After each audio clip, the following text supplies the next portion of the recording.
Lap 1, Turn 1 causes early mayhem in the GTP class. Meanwhile, plenty of spins and some questionable moves highlighted some of the difficulties that drivers had with traffic, and we saw one of the strangest moments of the season so far that still has people scratching their heads.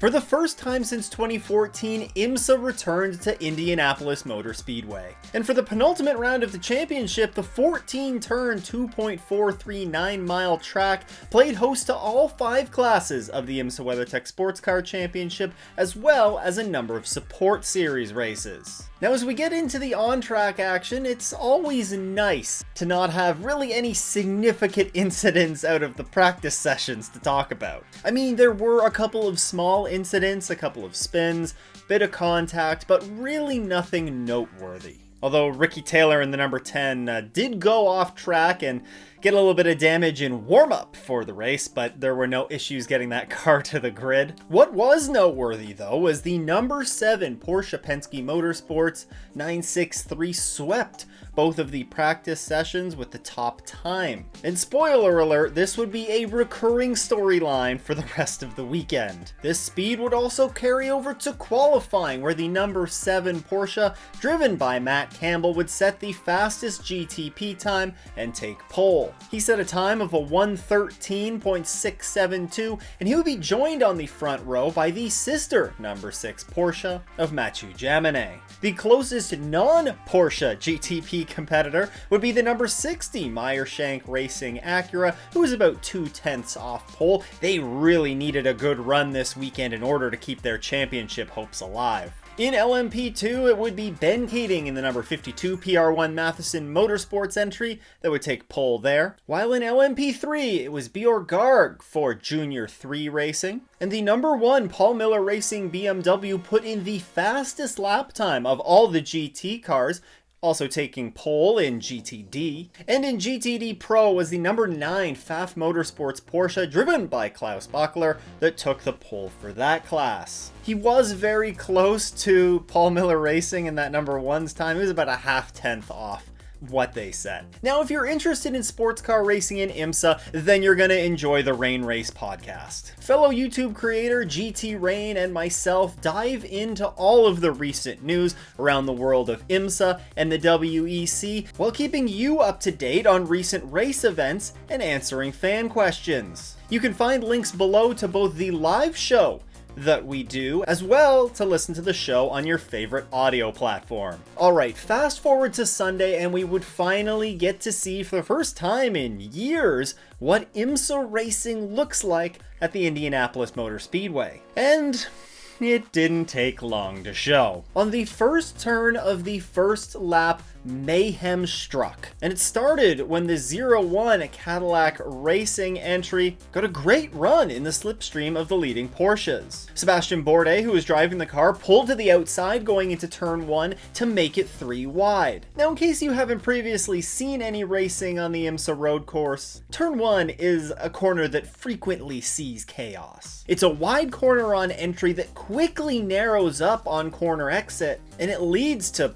regular incidents, especially at the start of race or on race restarts. At the beginning of this race, it would be no different, with the 3 wide racing that I was just describing leading to the first incident. Now, as Bourdais made it 3 wide going into turn 1, he was now on the outside of the 24 BMW. The 2 Porsches managed to maintain their positions. He got together with the 24 BMW, and the 01 ended up being spun around. Now, during the spin, the 01 was hit by the number 60 Meyer-Shank Racing Acura and sustained some front end damage, and this threw debris throughout turn 1. Now, looking back on this incident, I don't really think any driver is in particular to blame here. It was kind of an unavoidable racing incident. The number 24, they didn't really have anywhere to go. They were already 3 wide with the number 10 Acura on their inside as well. And with the way that the track narrows up there,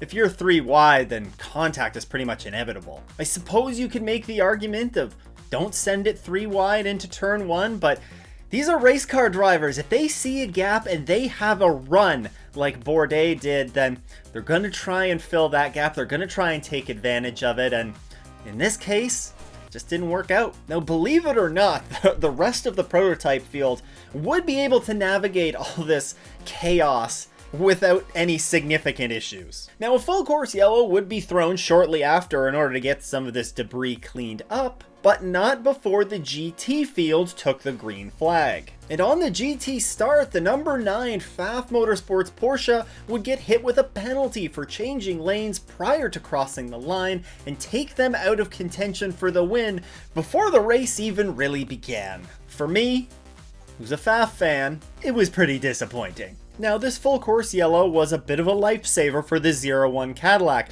who, as I mentioned, sustained some pretty heavy front end damage in the incident, but they were able to box under this full course yellow using emergency service and get that car repaired. Unfortunately for them, with the penalty that you are handed out basically as a result of taking emergency service, that pretty much dropped them out of contention. The track will get cleaned up, and after things went green, there were a lot of incidents in this race. It's not really possible, I don't think, to touch on all of them, but there was everything from silly spins, mistakes just leading to contact, over-aggression that basically ended the day for the number 20 LMP2 entry, and overall the driving standards, especially in the first half of this race, weren't really up to the standard that I was hoping for. At the end of the day, Indy's a pretty short track, and there was a pretty large grid for this race, and I just hoped that we would see a little bit better behavior, especially with it being so early in the race. At the 41-minute mark, the full course yellow would fly yet again for a pretty scary incident here,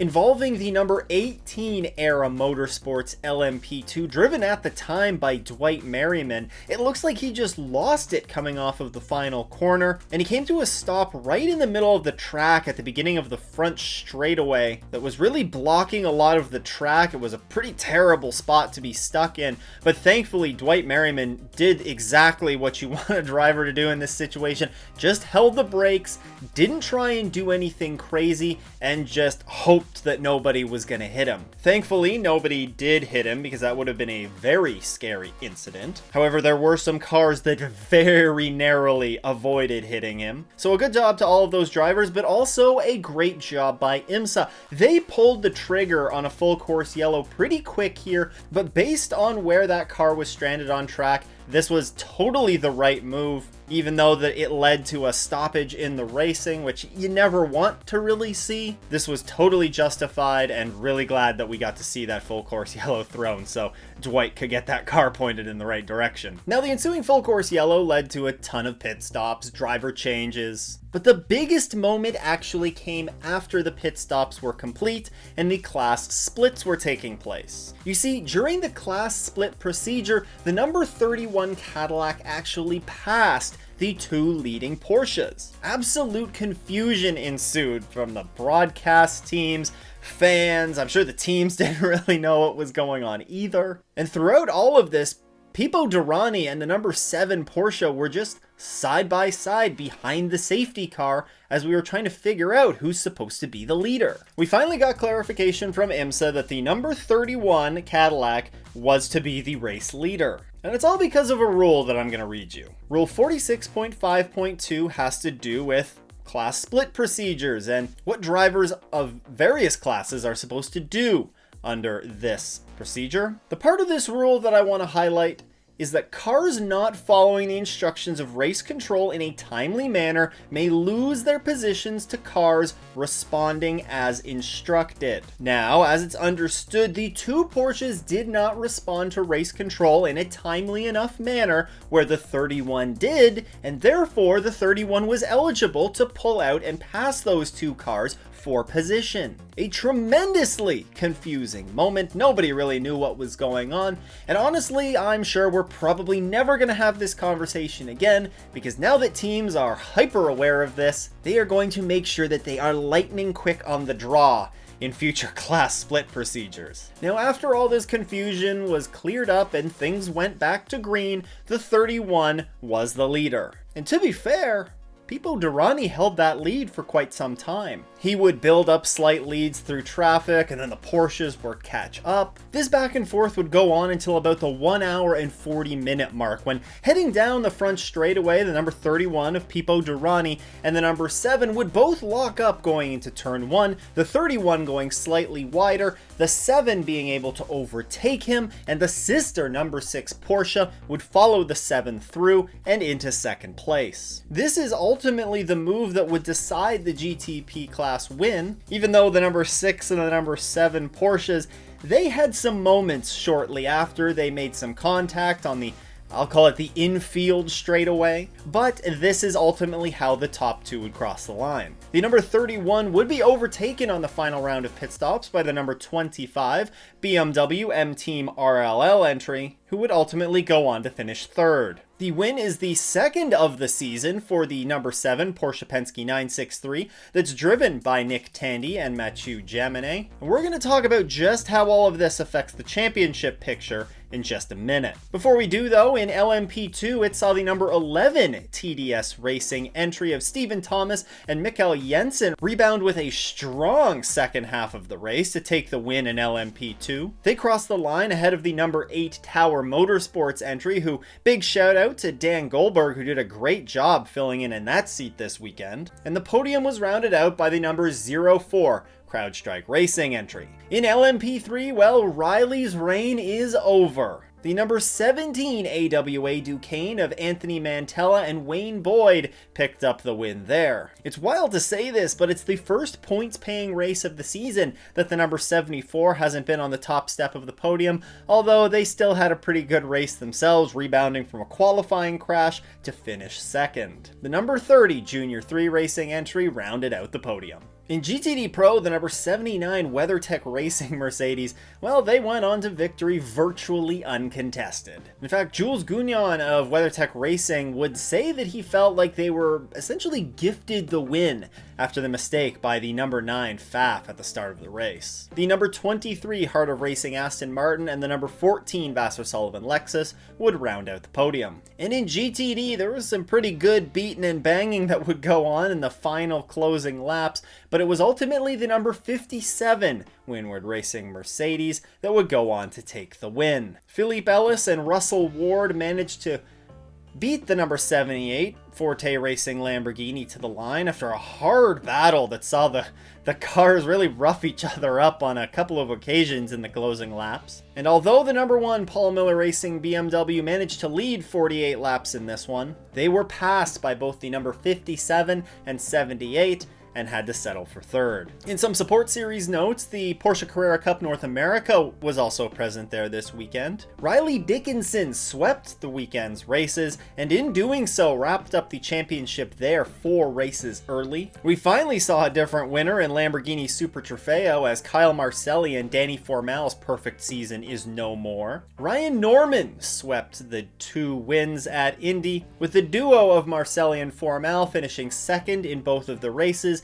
and in doing so, they have locked up the championship for Super Trofeo. And then there was the Michelin Pilot Challenge, who, in my opinion, their 4-hour race that went into the night on Saturday was probably the most entertaining racing of the weekend. The battle for both classes went down to the wire, but in GS it was the number 57 Windward Racing Mercedes that crossed the line first, with drivers Daniel Morad and Russell Ward. They beat out the number 27 Lone Star Racing Mercedes to the line by just around half a second, and they were also in a heated battle with the number 47 Nola Sport Porsche of Elliott Skier in the closing laps. Unfortunately, they had to box on the final lap to top up on fuel. And in TCR, it was the number 17 Unitronic JDC Miller Motorsports Audi of Mikey Taylor and Chris Miller, who pulled off a late race, the final 2 minutes of that race, a pass on Robert Wickens to pull out the win there. Looking at the GTP class standings, it is the number 31 Whelen Engineering Cadillac who retake the championship points lead with 2,460 points. It is such a close battle here. I cannot wait for WeatherTech Raceway Laguna Seca and Petit Le Mans to see this championship decided, as the 31 only has a 3-point lead on the number 10 Wayne Taylor Racing, with Andretti Autosport Acura. Don't count out the number 6 Porsche Penske Motorsport entry either. They are a whopping 5 points behind the leader, with the number 25 BMW M-Team RLL 38 points back, and the number 7 Porsche 73 points back. In LMP2, it's number 11 TDS Racing entry that leads with 1,680 points. They are just 20 points ahead of the number 52 PR1 Matheson Motorsports entry. In LMP3, it's number 74 Riley Motorsports Ligier that has basically locked up the championship there. All they have to do is start the final race of the season. They have 1,838 points. That is 244 points ahead of the number 17 AWA. In GTD Pro, the battle is also virtually over here, with number 14 Vassar Sullivan Lexus leading the way there. They have a 188 point advantage over the number 3 Corvette Racing Corvette. There is still a battle for second, third, and fourth here, though, between the 3, the 79, and the 9 that will be worth watching heading into Petit Le Mans. And in GTD, the number 1 Paul Miller Racing BMW doesn't even have to show up to the season ender. They have locked up the championship there with 3,331 points. That is 405 points ahead of the number 27 Heart of Racing Aston Martin. Well, the end of the season is approaching quickly, but as the off-season approaches, many questions remain unanswered about 2024. Will Meyershank Racing stay in Imsa? Could we see any hypercars come to the GTP class next year? I talk about all this and more right here. Huge shout out to all the Patreon supporters. If you too want to support the show, then you can head to patreon.com/offintheesses. Once again though, thanks for tuning in. I hope everyone has a great race weekend and doesn't go off in the S's.